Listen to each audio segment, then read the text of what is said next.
Doudoune ou manteau en laine, quel tient le plus chaud en hiver? Ça y est, le froid arrive pour de bon. Soupoule, collant chaud, chaussettes douillettes et maximize en cachemire. Il faut s'armer de toute sa garde-robe pour ne pas tomber malade et sortir confortablement habillé. La pièce la plus importante du dressing, le manteau, bien sûr. Quelle que soit sa couleur et son style. C'est l'allié numéro 1 qu'il ne faut surtout pas sous-estimer parce qu'au moindre coup de vent, c'est le frisson assuré. L'erreur que l'on fait souvent c'est de penser qu'un manteau très épais est forcément chaud. Or certaines matières fines sont parfois bien plus chaudes que des tissus épais qui n'ont aucune fonction isolante. Alors que vaut-il mieux porter? Une grosse doudoune matelassée? Un manteau en laine? Tour d'horizon des choses à savoir pour bien choisir son manteau cet hiver. La laine est la star de l'hiver. Indétrônée depuis plusieurs siècles, cette fibre naturelle est à la hauteur de sa réputation. Elle est chaude, isolante, douillette. C'est bien pour ça que le manteau en laine est toujours aussi populaire. Mais attention, pour être vraiment efficace, le manteau doit contenir au moins 70% de laine.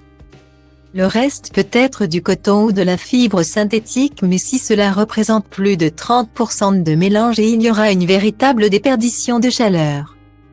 Ce genre d'information peut se trouver facilement sur les étiquettes et permet d'éviter d'acheter un manteau hors de prix qui ne contient pas assez de laine pour se protéger du froid. Et si le manteau en laine est aussi populaire, c'est aussi parce qu'il est pratique à porter avec les looks du quotidien. Qu'il soit en mode caban ou peignoir, c'est un véritable must-have.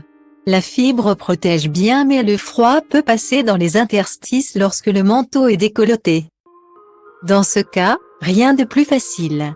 Le col roulé et l'écharpe sont donc de mise et un manteau avec fermeture éclair ou croisement sur la poitrine est à privilégier.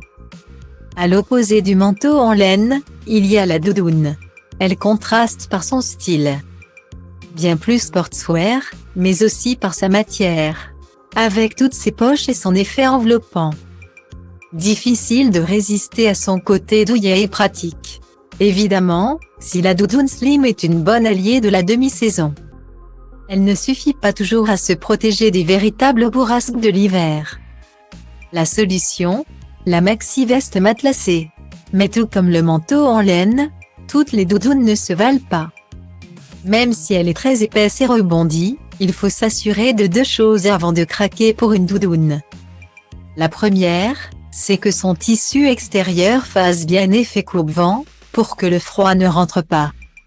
Il s'agit en général de nylon ou de différentes variantes du polyester. La deuxième c'est la composition du matelassage. Plus la matière est isolante, plus elle conservera la chaleur corporelle efficacement. Les duvets d'oie ou de canard sont les plus performants du côté des fibres naturelles. Mais le synthétique fonctionne très bien aussi, encore faut-il en choisir un de qualité. Polartec, Primaloft, Climachiel. Les marques font appel à des innovations techniques de haute voltige pour rendre leurs doudounes toujours plus chaudes. Au contraire, les entrées de gamme avec un rembourrage en polyester et coton ont un effet thermoprotecteur vraiment limité. Sans surprise, il n'y a pas de bonne ou mauvaise réponse parce que la doudoune comme le manteau en laine présente des avantages et des inconvénients complètement différents. L'idéal serait de posséder les deux pour osciller entre style chic et sportswear sans problème. Là encore, le plus important reste le matériau utilisé pour fabriquer la pièce. En ce moment, la doudoune a la cote parce qu'elle est pile dans la tendance avec son allure urbaine. S'il faut faire un choix, la meilleure solution est d'aller en boutique et de privilégier le manteau dans lequel on se sent le mieux et qui matche avec le maximum de pièces de son dressing.